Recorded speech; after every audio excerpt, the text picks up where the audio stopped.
He had it all: money, luxury cars, a breathtaking mansion, and an empire built with the sweat of a lifetime. But when he needed his son the most, what he received was contempt. What do you do when the price of success is the loss of what really matters? Stay until the end and find out how ingratitude can destroy even the greatest of millionaires. Before we begin, subscribe to the channel and leave your like, because you won't want to miss what's coming. Now, let's get to the story. Roberto always believed that wealth would be the answer to all the anguish that he and his son Carlos could face. Ever since his wife passed away when Carlos was just a 5-year-old boy, Roberto took upon himself the responsibility of ensuring a bright future for the boy. With an almost obsessive dedication, he worked day and night, saving every penny to invest in businesses that could make his life, and that of his son, more comfortable. In just over 2 decades, Roberto transformed a small cell phone repair shop into a multinational technology chain. Their rise was meteoric, and with it came awards, recognition, and of course, lots of money. The mansion where they lived, situated on a hill with a privileged view of the city, was surrounded by impeccably maintained gardens. A long avenue of palm trees led visitors to the main entrance, where the mahogany double door bore a personalized coat of arms representing the initial of the family surname. Everything there was synonymous with opulence, but also with an incessant search for status and affirmation. From an early age, Carlos's room had been stocked with everything a young man could dream of: state-of-the-art computers, imported video games, huge televisions, sports awards and trophies that Roberto insisted on sponsoring, among many other extravagances. As a teenager, Carlos was already traveling abroad in private jets and staying in luxury hotels to experience different cultures. Roberto was certain that by investing in this almost princely education, he was ensuring not only his son's well-being, but also his son's love and gratitude. Throughout Carlos's youth, social events at the mansion became increasingly frequent. Businessmen, politicians, and entertainment celebrities were a constant presence at the exclusive dinners that Roberto hosted. He made a point of presenting his son as the heir apparent to this wealth, hoping that Carlos would learn, through his interactions with successful businessmen and women, the nuances and tricks of the corporate world. At each of these meetings, Roberto would proudly comment on how he had started from scratch and come this far, emphasizing the importance of hard work, courage, and persistence. Carlos, in turn, absorbed these values in a unique way. Growing up in the midst of so much luxury, he began to see wealth not as the result of profuse sweat and countless sleepless nights, but as something practically natural. From an early age, he became accustomed to having everything at his fingertips, without truly understanding the behind-the-scenes nature of his father's success. He paid more attention to the showmanship at parties than to the daily effort. In his mind, life was a constant climb to higher positions, always surrounded by servants, advisors, and people willing to flatter him. When he turned 18, Carlos was sent to the best university in the country to study business administration. Roberto's intention was to hone his son's potential, making him learn academically what business practice had already taught him. For Carlos, however, university became a place where he could reinforce the image of a son of a millionaire that he liked so much. He soon made influential friends and formed a circle of colleagues interested in the parties, imported cars, and extravagant trips he organized on weekends. During this period, Roberto hardly saw his son. Between the demands of managing the enormous corporation he had created and Carlos's successive trips to paradisiacal places, family gatherings were limited to brief, formal phone calls. His father, however, didn't care so much. In his view, Carlos was living life and learning to be happy. If that happiness included luxury cars and vacation homes, that was fine. Roberto felt that money was his son's passport to happiness, and he took pride in being able to provide him with every possible advantage. A few years later, Carlos returned from college, but his actions had little to do with the responsibility Roberto expected of him. In fact, the young man seemed more interested in setting up a sort of influencer club, mixing famous people, athletes, and singers in an attempt to create his own marketing and image empire on social media. Roberto, seeing his son's enthusiasm, decided to invest a considerable amount of capital in this idea. After all, nothing was more important than encouraging Carlos's dream. From the time Carlos was barely 7 years old, Roberto had been teaching him to be fearless. He remembered putting his son on the back of his bike and riding around the simple neighborhood where they lived, showing him that the world was vast, but also welcoming if one had courage and honesty. Every time he fell, Roberto would extend his hand and repeat, "Get up and try again." These memories, which should have strengthened the bond between them, were forgotten when wealth arrived. Carlos began to prefer the safety of luxury cars to the lessons of overcoming obstacles he had learned as a child. Perhaps if he had kept this spirit of perseverance alive alongside his father, nothing would have ended so tragically. As time went by, Roberto's hair turned gray and his strength began to show signs of decline. Life demanded sacrifices from him, countless sleepless nights, tense contracts with investors, changes in market strategy, global financial crises that almost bankrupted his business. But he overcame it all, always motivated by the desire to leave an invaluable legacy for Carlos.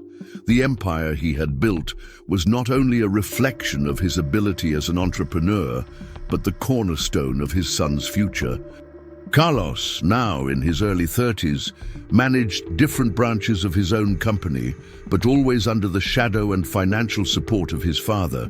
He was surrounded by advisors, lawyers, and consultants, all with an eye on the prestige and money that orbited around him.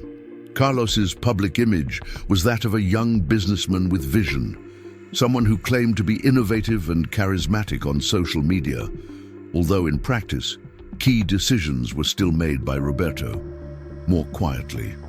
With his health compromised by the intense pace of work, Roberto began to have high blood pressure problems and needed to have frequent checkups. The doctor advised him to delegate more tasks, to rest, and perhaps consider partial retirement. But Roberto did not feel confident in leaving everything in Carlos's hands.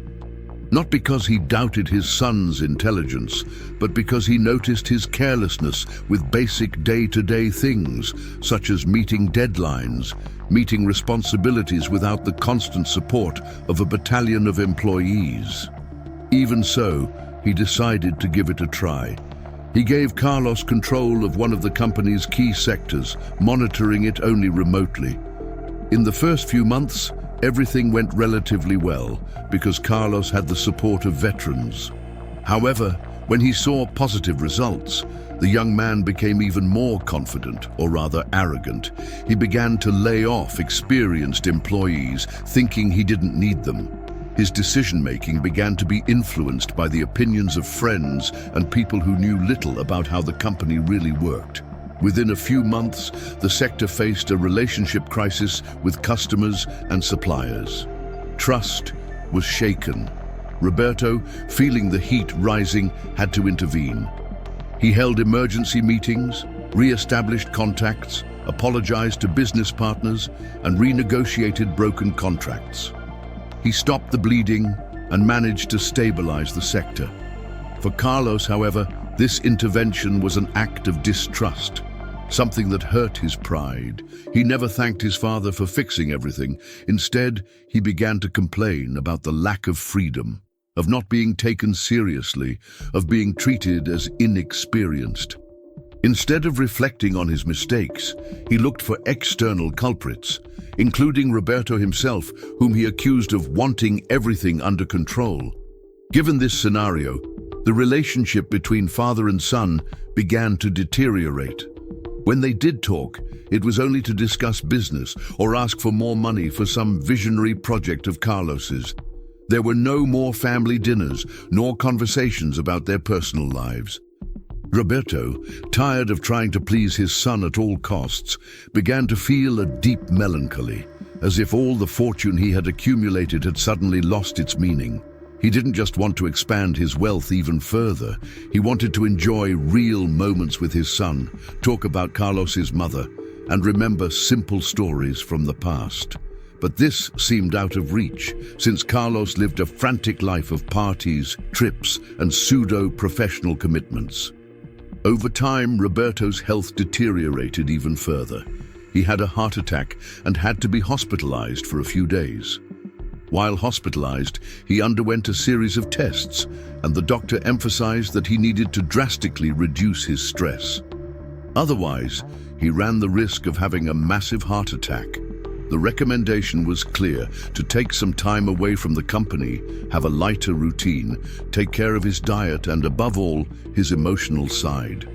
Roberto, despite being scared, felt more at ease delegating tasks now that the empire was minimally structured and that theoretically Carlos could take on most of the functions. In his hospital room, Roberto tried to call his son several times. He wanted not only to talk about the importance of redoubling his care for the company, but also to hear a few words of affection and concern. However, Carlos rarely answered. He was always in a meeting, traveling, or without cell phone signal. On the rare occasions when he did respond, he did so by text message, saying that he was busy, that he would sort everything out later, that his father should not worry. This distance hurt Roberto much more than the physical illness. He began to realize that perhaps he had never had Carlos's genuine affection, but rather an illusion built through money and privileges. The night before he was discharged from the hospital, Roberto received a visit from Mariana, an old family friend and businesswoman who had partnered in some projects. She was the kind of person who had always admired Roberto, not only for his success, but also for his ethical stance and generosity. During this visit, in addition to bringing flowers, Mariana spoke at length with Roberto, who confided in him about the loneliness he felt. He said that deep down, the only thing he really wanted was to be able to count on his son in his old age, for Carlos to be able to take care of him when the time came, or at least offer some emotional support. Mariana, although she tried to reassure him, knew deep down that Carlos was not like that. She only had to see the way he behaved in public. Even so, she promised to help Roberto in any way she could, suggesting that he call his son for a serious talk as soon as he left the hospital. A few days later, Roberto was discharged and returned to the mansion. Deep down, he expected to be greeted warmly by his son, perhaps with a hug or a gesture of concern. However, when he entered the house, he only found employees, security guards, and people who took care of the house. Carlos was not there. Carlos's personal secretary explained that he had had to travel to Los Angeles in a hurry, as there was supposedly an opportunity to close $1 million contract with a movie star. Roberto, tired and still shaken, could barely show his indignation. He went up to his room with a desolate expression and went to rest, reflecting in silence on the direction his life had taken. A whole week went by. Carlos did not return, did not call, did not send any expressive message to his father. The only news that arrived were photos of him and his entourage in luxurious hotels, secluded beaches, and exclusive parties. Roberto began to feel a deep discouragement that bordered on depression. He thought about how he had dedicated his entire life to creating a colossal fortune in the vain hope that this would bring his son closer to him. Now in his old age, he experienced just the opposite. Carlos seemed increasingly distant, as if Roberto were nothing more than a formality in the family organization chart. In the early years of Roberto's business life, the books often didn't add up. He had to choose between paying off some debts or buying groceries for the house. It was during this period that Mariana came in as a partner, trusting Roberto when no one else would invest in his small repair shop. She not only injected a modest amount of capital, but also offered practical management advice. Roberto's humility and willingness to learn earned Mariana's trust. Thus, when the company finally prospered, he never forgot who supported him through the difficult days. This sincere bond explains why Mariana stayed close to the end, keeping secrets and dreams that Roberto had for Carlos's future. It was in this context that Roberto suffered a new health crisis. One morning, he felt intense chest pain and difficulty breathing. He realized that something was terribly wrong and quickly pressed the emergency button installed next to his bed. The paramedics arrived within 10 minutes and rushed him to a private hospital. Before getting into the ambulance, Roberto remembered to ask them to contact Carlos. He wanted to talk to his son, to let him know what was happening. The medical team rushed to stabilize him, but nothing seemed to work. With his consciousness already clouded, feeling his strength fading, Roberto asked Mariana, who was there, to try to call Carlos. Mariana made the call, but it went to voicemail repeatedly. He tried to send messages, but nothing. The same old story. In his last hours of lucidity, Roberto felt his breathing was weak and his eyes clouded. He held Mariana's hand and tried to say something, but he couldn't get the words out. Deep down, he thought about his son. He imagined the child Carlos had once been, remembering how he had taught him to ride a bike, how they had laughed together when they ate pizza.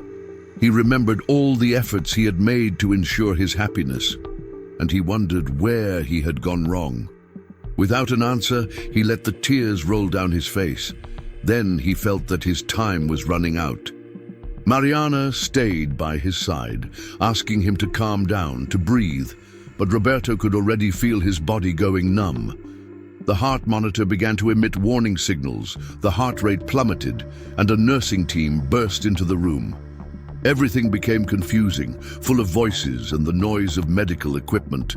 In the midst of that whirlwind, Roberto let go of Mariana's hand and seemed to fall into a deep sleep without pain or distress, just a feeling of emptiness. The doctors tried to revive him, but the old businessman's heart gave out. At the moment Roberto left, Carlos was on another continent, toasting with friends at a party whose theme was wealth itself. He only found out about his father's death the following day, when his assistant, pale and embarrassed, told him the sad news. Carlos's reaction was initially one of shock. Perhaps he had never imagined that his father would actually die so suddenly. However, he quickly recovered and began to ask about details: when the funeral would be, who would take care of the estate, what would happen to the company, and most importantly, whether the final will would give him access to the empire. Roberto's wake was discreet, as he had indicated. Only a few people attended: close employees, company directors, Mariana, Dr. Paolo, and some children from one of the institutions supported by Roberto. They brought flowers picked from the shelter's garden in a simple gesture that demonstrated more gratitude and affection than Carlos had ever expressed. That simple and intimate setting contrasted with the grandeur of Roberto's business empire and fortune. Carlos arrived late, wearing a designer suit. He seemed uncomfortable, as if he didn't know how to act in a situation of true mourning. He received harsh looks from those who knew Roberto's story and were aware of his son's estrangement. Instead of approaching the coffin, he stood at a certain distance, fiddling with his cell phone, exchanging messages. Perhaps he was impatient to get the bureaucracy sorted out quickly. His expression did not express genuine pain, just a slight discomfort at being in a place where he was no longer flattered. When the wake finally ended and Roberto was buried, Carlos approached Dr. Paolo to ask, "So, about the will, when are we going to deal with it?"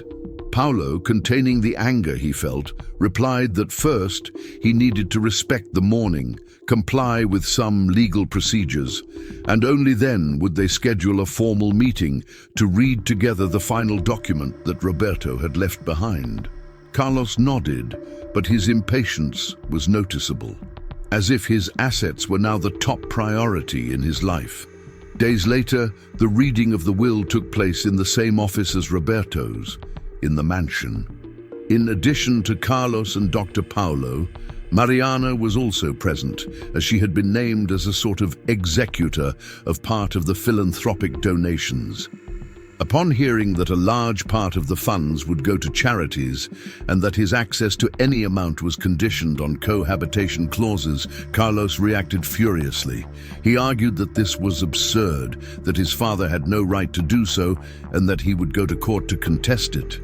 Paulo, however, explained that the document was legally sound, with few loopholes for it to be annulled. At that moment, Carlos realized that his grandiose life project, so centered on money and ostentation, was at risk. The gigantic empire to which he felt so much heir was no longer under his control. He pointed the finger at Mariana. "You set this all up, didn't you? You convinced my father to take my fortune from me. You and those sycophantic directors will get along fine, while I'm left high and dry." Mariana took a deep breath, remaining calm. "Carlos, your father made this decision because he wanted a son, not a self-interested partner. He needed to set limits to see if you would show any genuine feelings. Unfortunately, you didn't." Carlos, driven by anger, left the office in a hurry, saying that he would hire internationally renowned lawyers to turn the situation around. But over time, he began to realize that the legal battle would be long and with no guarantee of victory. In addition, the reputation of ingratitude that was beginning to spread in the business world would be a huge detriment to his public image. Some business partners began to distrust him, questioning his values and his sense of loyalty. Little by little, Carlos found himself isolated. He no longer enjoyed parties as much, since many of those friends sought him out only for favors. His circle of flatterers fell apart when they realized that he no longer had the unlimited resources he thought he did. The marketing and influencer company, without Roberto's constant support, ran into financial difficulties. Creditors began to put pressure on him, and Carlos realized that he would have to deal with everything alone without his father's saving hand. Once, when Carlos was a teenager, Roberto organized a camping trip in the back of the mansion's large grounds. Despite all the luxuries available, he wanted to teach his son the value of simple activities, such as setting up tents and cooking outdoors. Carlos initially complained about the lack of comfort, but ended up having fun and learning how to light a fire under his father's guidance. At that moment, they laughed together like they hadn't done in a long time.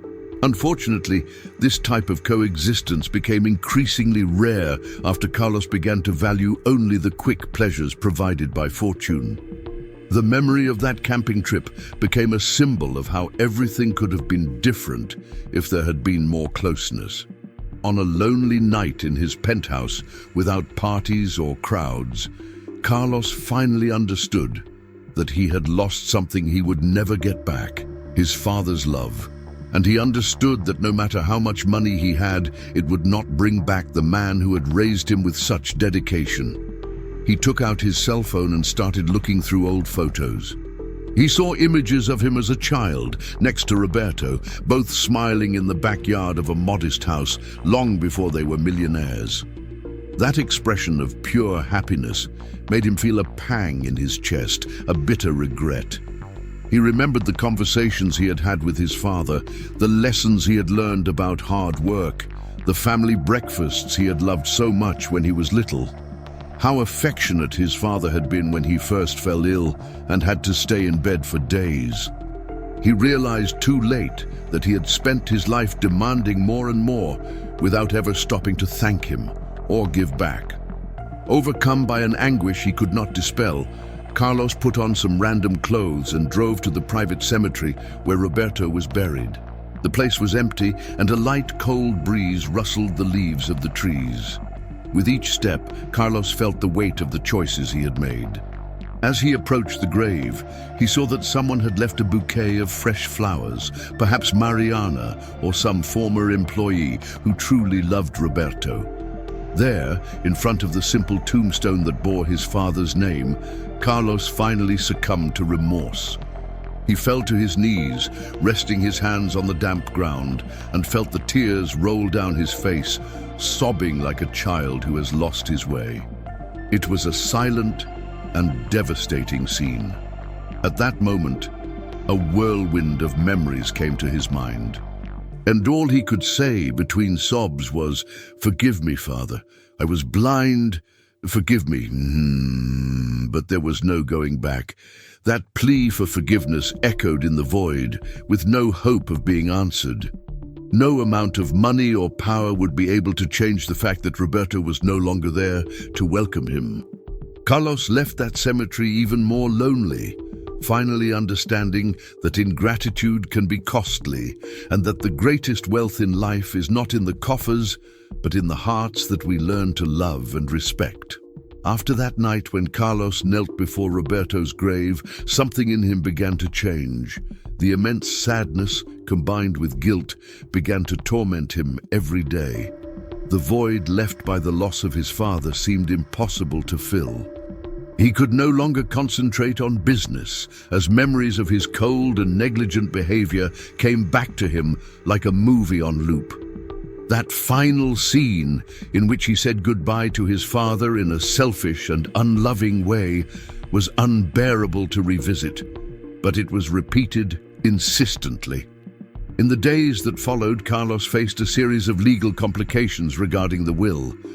Despite having threatened to file a lawsuit to contest Roberto's provisions, his lawyers could not find any consistent loopholes to invalidate the document.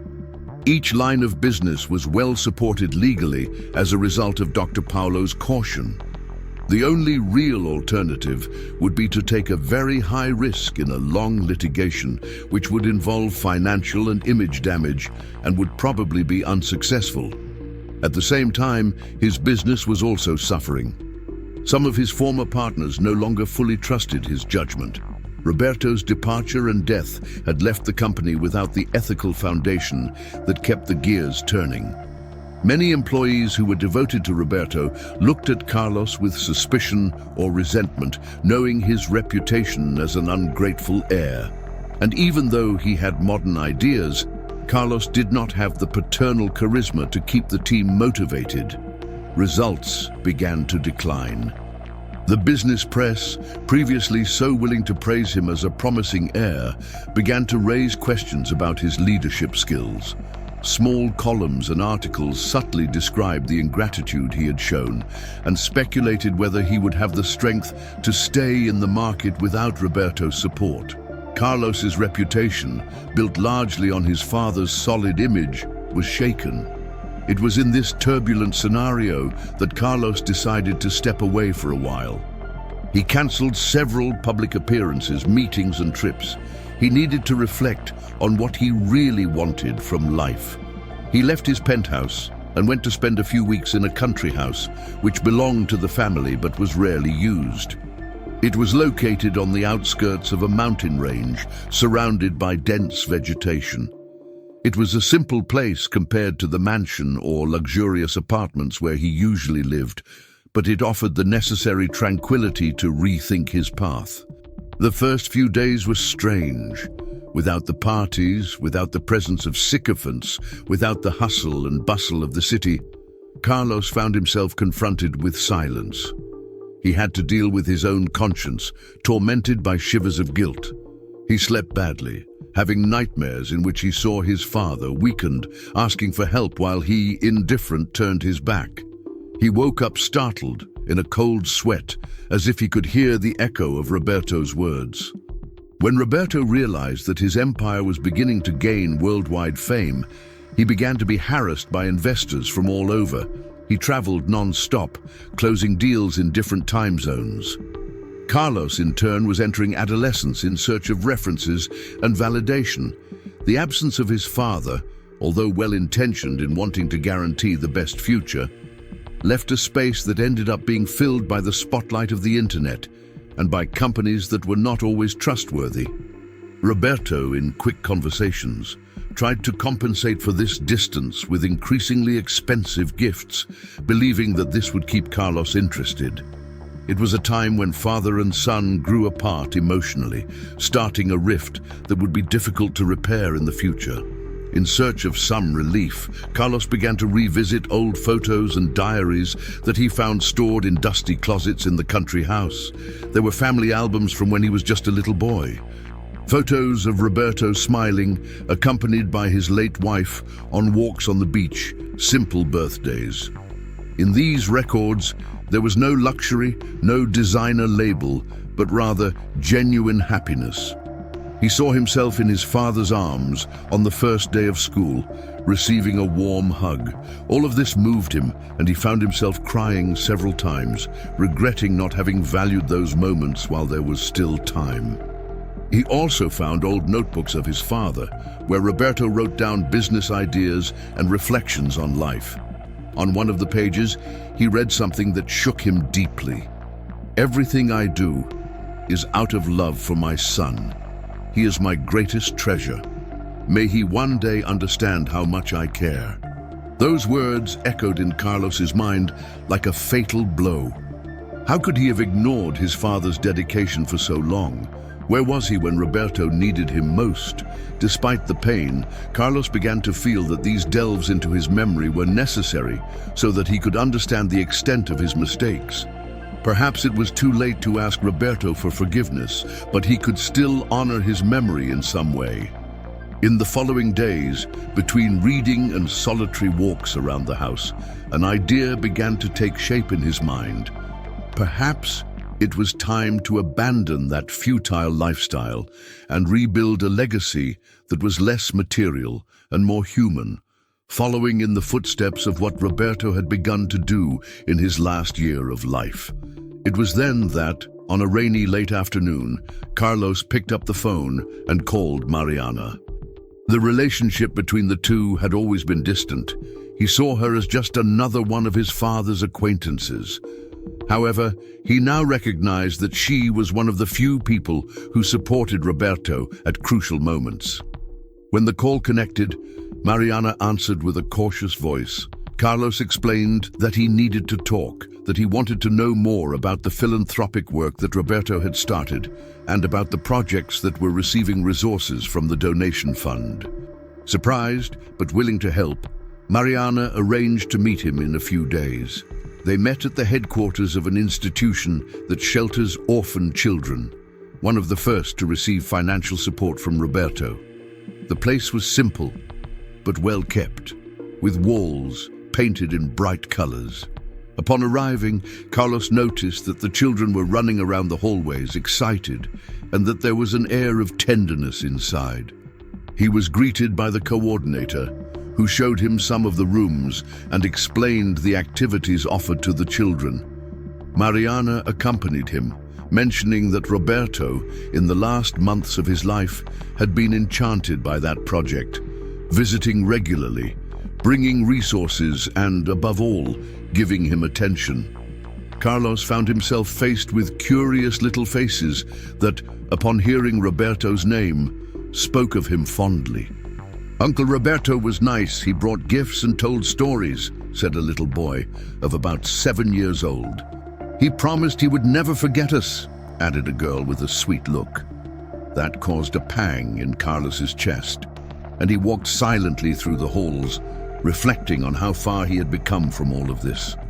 Mariana noticed his emotional distress and, in a private room, explained in more detail what Roberto had done to help the institution: financing renovations, ensuring quality food, and investing in the children's education. Mariana also said that Carlos's father did not limit himself to providing money, but also liked to visit, play with the children, and learn about their desires. He wanted to leave a legacy that was not only financial, but also emotional. At that moment, Carlos finally realized that he had before him an example of a human being that he had never really known. He had always thought that Roberto was obsessed with work and money, but the truth was much deeper. On an impulsive note, Carlos asked to visit the room where the children slept. And when he got there, he noticed that the bunk beds were organized and simple. But now, thanks to Roberto's funding, each child had a kit of appropriate clothes and shoes. He noticed a small makeshift library in the corner, also donated by his father, full of children's books. In every little detail, he could see the touch of Roberto's commitment to giving a little dignity to those who had little. Carlos felt a mixture of shame and admiration, and for the first time in years, he genuinely wanted to follow in his father's footsteps. Not to promote himself, but to make up for the loss he had made. At the end of the visit, Carlos said goodbye to the coordinator and the children, promising to return. Mariana, who watched his every gesture, saw that there was sincerity in his gaze. He was not feigning compassion. He seemed genuinely touched. In the parking lot before they went their separate ways, Carlos admitted, "Mariana, I was ungrateful to my father. I distanced myself. I only wanted to show off, and I didn't see the incredible man he was. Now all I can do is try to honor a little of what he started. Can I count on you to show me what Roberto did best?" Mariana gave a slight smile. "Of course, Carlos. If you really want to make this commitment with an open heart, I will be here to support you. But know that it is not something you do out of pure remorse. It is a job that requires sincere dedication." Carlos, with a trembling voice, replied, "I understand. I need to change, not because of guilt, but because it is the right thing to do. My father deserved this from me." During one of Carlos's rare visits to his father in the hospital, before Roberto passed away, something simple happened. A nurse asked Carlos if he wanted to help change his father's IV, or at least stay close and hold his hand. Carlos hesitated, claiming that he didn't understand medical matters. The look Roberto gave him at that moment was a mix of hope and sadness. Hope that his son would be capable of an act of care. Sadness at realizing that Carlos preferred to stay away, playing with his cell phone. Many hospital employees who witnessed the scene commented sometime later that they would never forget Roberto's expression. That may have been Carlos's last chance to show some compassion in life. Thus, a new routine began for Carlos. He began to visit the institutions that Roberto supported on a weekly basis, talking to managers, volunteers, and beneficiaries. He left behind his old habits of partying and spending too much, which surprised those close to him. Some self-interested friends distanced themselves because they thought he had gone crazy. However, those who really cared about Carlos, although few, supported him in the transition. In these meetings, Carlos learned stories of overcoming, saw the pain and hope of those who had very little, and above all, began to understand why Roberto was so moved by these causes. His life had been focused on giving Carlos the life of a prince, but in the end, he found more meaning in helping strangers to have a minimum of dignity. It was as if his father had discovered too late that true wealth was not in possessions, but in love and compassion for others. This change in perspective led Carlos to decide to start restructuring his own company. He called the directors, many of whom were skeptical about this new positioning, and announced that he would like to include a social responsibility agenda in each area of activity. He spoke about investments in education projects, training for vulnerable young people, and partnerships with NGOs. Some executives claimed that this would reduce profits and that there were financial risks. Carlos, however, took a firm stance for the first time. "It may reduce profits in the short term, but I can no longer ignore what is really important. My father understood this long before I did. If you do not agree with this new vision, you are free to leave." To everyone's surprise, only a few resigned. The majority, even though they did not fully understand, decided to give the new leader a vote of confidence. After all, there was a certain curiosity to see what this transformation would be like. And over time, they were surprised to see that social responsibility initiatives began to improve the company's image. New doors opened, with clients and partners who valued the humanitarian commitment. Slowly, the corporation became a symbol of innovation, not only in technology and marketing, but also in actions that made a difference in the lives of many people. Despite these advances, Carlos still felt a deep emptiness inside him. He could try to make amends by working for others, but there was no way to go back in time and rescue Roberto. The nights continued to be difficult. Sometimes he dreamed that he welcomed his father home, that the two would hug each other and talk about their daily lives. But then he would wake up feeling reality weigh down like a hammer. There was no more time for hugs. One afternoon, when he was visiting a nursing home that had also benefited from Roberto's funds, Carlos met an old man who recognized him. This man, in a wheelchair, approached him and said, "You are Mr. Roberto's son, aren't you? He used to come here to talk to us, to listen to our problems. He always brought flowers for my wife before she passed away. He was a good man. I am very sorry to see him go." Carlos felt a pang in his heart. He didn't know that Roberto also frequented nursing homes. He lowered his eyes and replied, "My father helped many people. I only regret not having been by his side, as I should have been." The old man, with a tender look, took Carlos' hand and said, "Sometimes we only learn the value of someone when it's too late. But the love your father had for you is still alive here. He always said, 'My son is a great man. He just needs to find his own heart.' Don't punish yourself so much, young man. Honor his memory by living with dignity." Those words flooded Carlos with a mixture of relief and sadness. He saw that even in that place, Roberto had spread kindness. And now, people he had never met recognized his belated effort to change. As he left, he felt tears roll down his face, but this time he couldn't hold them back. He cried softly, leaning against the car, trying to absorb the lesson that life had presented to him. Following this new path, Carlos also began to frequent the company that Roberto had left under the management of trusted directors. Not to assume an authoritarian role, but to understand how things worked. He made a point of studying reports, talking to operational teams, and understanding the governance model that his father had implemented. He was surprised to see the efficiency and harmony that existed between the departments, something that he himself had messed up years before with his arrogance. He recognized that his father was not only a business genius, but also a leader who valued the well-being of his employees. After Roberto left, Carlos's anger over the will led him to consult renowned lawyers in luxurious offices. In discreet meetings, he tried to question his father's sanity in the last few months, insinuating that Roberto had been manipulated. However, the lawyers warned him that the medical evidence confirmed Roberto's lucidity. In addition, there were key witnesses, such as Mariana and Dr. Paulo, who would attest to the clarity of the businessman's decisions. Defeated by the facts, Carlos realized that the law was not on his side. He could start a long battle, but he would run the risk of losing even more time, money, and above all, what was left of his reputation. It was in this context that the initial anger began to turn into remorse.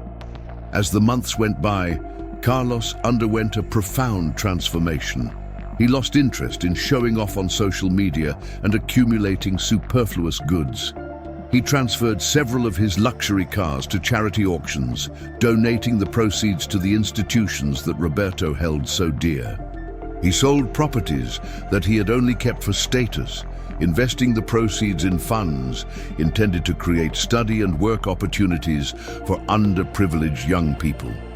Little by little, he began to feel a strange sense of inner peace, as if he was finally aligning his values with concrete actions, something he had never done before. His relationship with Mariana also changed.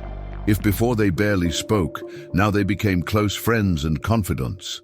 She saw in Carlos a true desire for redemption, and at the same time noticed the pain he carried due to Roberto's permanent absence. Together, they began to organize fundraising events and motivational lectures, using the influence that Carlos still had in the business world. They also created an annual forum in Roberto's memory, where executives, investors, and members of NGOs would gather to discuss more inclusive and sustainable business models. On these occasions, Carlos would take the stage without arrogance and tell his father's story, how he started from scratch, how he worked hard, and how, at the end of his life, he discovered the transformative power of altruism. Without hiding his tears, Carlos publicly admitted his mistake and his ingratitude, but showed that he was now seeking to follow a different path. This honesty ended up generating great repercussion in the media, but contrary to what one might suppose, it did not harm him. Many people were inspired by his story of change of attitude and began to support him in social and business projects with a positive impact. Of course, there were still those who criticized him, saying that it was all just marketing to clean up his own image. But Carlos no longer cared so much about other people's opinions. What really mattered was knowing that, behind the scenes, children were receiving better quality education, the elderly were receiving assistance, and workers in difficulty were finding opportunities. He felt that, in a way, he was continuing what his father had started, even though it was too late to fully redeem himself. The big test of his change came when he received an invitation to reassume formal control of the technology arm of the corporation that had been founded by Roberto. The directors, seeing the results of the social shift, believed that Carlos was finally ready to lead responsibly. After much reflection, he accepted, but on the condition that he implement a plural governance board, where representatives of employees and communities supported by the company could have a voice. This initially caused surprise, but he justified it. My father taught us that business is done with people, not just with spreadsheets. I want to ensure that this company maintains the human character that he valued so much. The decision was not unanimous, but it was eventually accepted. And then, on an afternoon marked by profound symbolism, Carlos entered the room where, decades ago, he had seen Roberto lead decisive meetings and sat in the chair that had once belonged to his father. He felt a mixture of pride and humility. He remembered how, in the past, he had wanted that position for himself out of ambition alone. Now he was there for a greater calling, to honor the legacy his father had built, trying to make up for his own mistakes. The first few weeks were marked by a complete immersion in the company's day-to-day activities. Carlos spoke with the Human Resources Department to create training programs for at-risk young people, offering internships and opportunities for permanent employment. He proposed reducing certain executive bonuses to redirect part of the funds to internal educational projects, benefiting the employees' children. It was a culture shock, but surprisingly, the team's motivation grew. Financial results also began to improve as the company began to be seen as a benchmark for social responsibility in the sector. This attracted international partnerships, including funds interested in investing in companies with social impact purposes. At this point, the one-year anniversary of Roberto's death was approaching. Carlos decided that he would pay a special tribute to his father. He organized an event at the mansion on the hill, which he no longer used for ostentation, inviting former employees, former directors, partners, friends, and beneficiaries of all the institutions supported by Roberto. The goal was to celebrate the founder's memory, recognize what he had done for so many, and present to the world the new path that the company was following. When the day arrived, the mansion was filled with an energy completely different from that of the past. Instead of superficial celebrities, there were smiling children, grateful elderly people, volunteers and professionals inspired by the cause. In the rooms previously reserved for ostentatious parties, there were now stands where each institution displayed its achievements and future projects. The decoration mixed photographs of Roberto at different stages of his life, showing his humble path to becoming a magnate, and later his involvement in philanthropic actions. Carlos opened the event with an emotional speech. He spoke without reading notes, looking the people in the eyes. Today, we complete 1 year without my father, Roberto, among us. But we also celebrate everything he represented. He built an empire, but above all, he discovered that the greatest wealth is sharing what you have with those in need. I had a hard time understanding this. I was ungrateful. I distanced myself from him. I only realized the enormity of what he had done when it was too late to apologize personally. But life gave me the chance to follow the path he showed me. I will not be able to make up for what I lost on a personal level, but I want to honor him by helping all of you grow and prosper. As my father always said, the value of a man is not in how much money he makes, but in how many lives he changes. Thank you, Dad, for everything. I miss you every day. When he finished, Carlos could not hold back his tears, and he was not the only one who was moved. Many applauded, and in that moment it was felt that in a way Roberto was present. If in life he had not been able to witness his son's change, now it was as if his legacy was perpetuated in the hearts of everyone there. Mariana approached Carlos and gave him a sincere hug. He thanked her for helping him understand what was really important. After the speech, a cultural program took over the halls, with musical performances by children and young people who benefited from the projects. Some elderly people went up on stage to tell how Roberto gave them attention and hope. Stories of overcoming and gratitude popped up in every corner, and Carlos walked among the people, listening, smiling, welcoming. That was the event he had never imagined doing, but now it seemed like the only way to honor his father's memory. The next day, several reports and posts on social media praised the initiative, highlighting Carlos's evolution as a leader and an individual. Some questioned whether it was just marketing, but for most it was clear that there was sincerity in each gesture. The most prestigious business magazine in the country put the phrase on its cover, "The heir who reinvented himself." And Carlos, when questioned, said only that he did not care about titles or labels, that his goal was to carry forward what his father had taught him. A few weeks later, Carlos received one of the lawyers who handled the donations in Roberto's will at his office. The lawyer said that there were still some pending issues, especially regarding an old property that Roberto had kept in his name and that was not included in the original provisions. It was a small house in the neighborhood where Roberto had grown up. Carlos decided to go and see the place himself, since he had never heard of it. When he got there, he found a simple house, almost in ruins, with a small, unkempt garden. He spoke to some neighbors who said that Roberto had an emotional connection to that place, since it was where he had spent his childhood. Somehow, Roberto had never wanted to sell it or renovate it, preferring to keep it as it was, perhaps as a memorial to his humble origins. Carlos entered what was left of the house, seeing peeling walls and old furniture covered in dust. There, he found a wooden trunk, locked, but it was not difficult to break the padlock.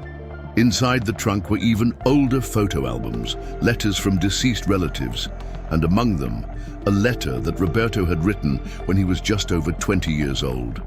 In this letter, addressed to no one in particular, Roberto spoke of his dreams, of how he wanted to start a family and give his son everything he had never had. He said, "One day I hope my son will be proud of me, and that I can be more than just a provider for him. I want to be a friend, a companion on his journey." Carlos finished reading with tears in his eyes. It was proof that Roberto's love for him had been there since long before he was born, a love that had lasted decades, weathered storms, but was not understood at the right time. He left that house with a heavy heart, but with a renewed clarity of purpose. Now, all that was left for him was to honor the memory of a father who had always loved him unconditionally. Little by little, Carlos became a symbol of transformation, not only in the company itself, but in the entire market. His social impact initiatives gained support, and he himself became a speaker at several events. He told his story without hiding his mistakes, exposing the hard lesson of ingratitude that he had learned. People from different sectors began to revere not only Roberto's memory, but also Carlos's courage in recognizing his mistake and turning things around. During Carlos's first contact with charities, he had a memorable conversation with a volunteer teacher. She told him that Roberto not only donated money, but also sat down to listen to each child's stories, helping them plan their dreams for the future. Some would say, "I want to be an engineer just like Uncle Roberto," and he would smile and promise to help if they studied hard. Roberto's active approach revealed a man who, despite having achieved so much, had never forgotten the value of personally motivating those who needed encouragement. When Carlos learned this, he felt a shock of reality. Why had he, a legitimate son, never received this deeper attention from his father? Or if he had, why had he not appreciated it? In the years that followed, the company founded by Roberto became a global reference, balancing profits and social responsibility. Carlos oversaw operations, but made a point of maintaining close contact with employees and the communities he supported. It had become common to see him at charity events, dressed in simple clothes, talking to people as equals. He had finally earned the respect he had previously tried to buy with ostentation. Roberto's memory was also preserved in an institute named after him, entirely dedicated to the education of low-income children and young people. There, courses in programming, robotics, and entrepreneurship were offered, always with full scholarships for those who could not afford the costs. Carlos actively participated in the Institute's board, ensuring that his father's legacy would continue to grow. And at each graduation ceremony, he felt as if he could somehow share with Roberto the joy of transforming lives. Even though he had transformed his grief into action, Carlos never stopped missing his father. On special days, such as Roberto's birthday or family anniversaries, he would visit his grave to leave flowers and talk to him in silence. It was not uncommon to see him sitting there, sometimes reading an old business book or just gazing at the horizon, reflecting on how everything could have been different if he had valued Roberto while he was alive. It was a continuous mourning, but it found some meaning in the mission of doing good that his father had begun. Over time, Carlos wrote an autobiographical book entitled The Price of Ingratitude, a journey of an heir in search of redemption. In it, he narrated in detail his entire journey, his privileged childhood, his youthful arrogance, the coldness with which he treated his father, the shock of his loss, and, finally, his awakening to a new way of living. The book became a bestseller, not only in the business world, but also among ordinary readers who were moved by the true story of a son who only realized the value of fatherly love when it was too late. It became common for young entrepreneurs to seek Carlos out for advice on business and life. And instead of talking only about profits and market strategies, he emphasized the importance of valuing people, of exercising empathy, of remembering that behind every business transaction, there are human beings with dreams and pains. Many left these conversations with a different perspective on what it means to be a leader. At the inauguration ceremony of the Roberto Institute, in addition to the children and young people who benefited from the program, Roberto's former childhood friends also attended. They told stories about how he worked in a community workshop, repairing electronics without charging those who could not afford to pay. They said that Roberto always said, "If I already had little, why wouldn't I help those who have even less?" This genuine altruism contrasted with the cold image of a tycoon that many saw from the outside. Carlos listened to each anecdote with a heavy heart, realizing that there was a chasm between the image he had cultivated of his father and the reality of a man who overflowed with generosity. This collective testimony was crucial to strengthening Carlos's new purpose, to fully honor his father's legacy. On one occasion, at an international conference on social impact companies, Carlos received a standing ovation when he finished his talk by telling a short story. The story of the last conversation he almost had with Roberto, the one in which his father had asked him in a weak voice for just a little attention and care, and he had refused. The silence that fell over the auditorium was moving when he concluded, saying that that moment would never leave his mind because it had been his biggest mistake. The audience burst into applause. Some cried, understanding that they had received a valuable lesson about humanity. Thus, the cycle was completed. If, on the one hand, Roberto had left without receiving the love he had so longed for, on the other, his sacrifice had not been in vain. He had planted in his son's heart the certainty that life without affection is not worth it, that money without empathy is empty. And, albeit belatedly, that seed blossomed, transforming Carlos into a man who finally understood the true meaning of the word legacy. In his later years, now older and with grey hair, Carlos still ran the business empire, but he made a point of maintaining a simple routine. Did he sleep in the old mansion? Rarely. He preferred to stay in a smaller house or even travel to communities to support social projects. He founded a scholarship program named after Roberto for low-income young people who dreamed of attending the best universities. And whenever he attended graduations, he felt a breath of joy when he saw those young people walk up to the stage, receiving the diploma that represented a new life. At one of these graduations, a young man approached him, moved, and thanked him. "You gave me the chance I would never have had, and I know you were inspired by your father. So, thank you to you and to your Roberto, wherever he is." Carlos smiled, shook the young man's hand, and replied quietly, "I thank you for letting me be part of your story. My father would be very proud today." At that moment he felt a light breeze touch his face, and for a moment he thought he felt Roberto's presence, as if his father were confirming that his son had finally found the right path. Thus ends the journey of a millionaire who learned, the hard way, that ingratitude can destroy precious bonds. Carlos finally understood that all the money in the world is not enough to buy lost love. But by recognizing his mistake and dedicating himself to a greater cause, he transformed his pain into lessons. The story that began with unconditional paternal dedication and ended with a painful breakup rose from the ashes, showing that the legacy of a good man can redeem even the most hardened heart. Roberto may never have heard Carlos's apology, but in each selfless act of his son, there seemed to be a silent forgiveness of a father who, deep down, always believed that true love would ultimately prevail. During the moments when Carlos's new stance was most recognized, he was invited to speak at a renowned university. When he went up on stage, he remembered when he had been in the same position as a privileged student, but unaware of the deeper teachings about humanity.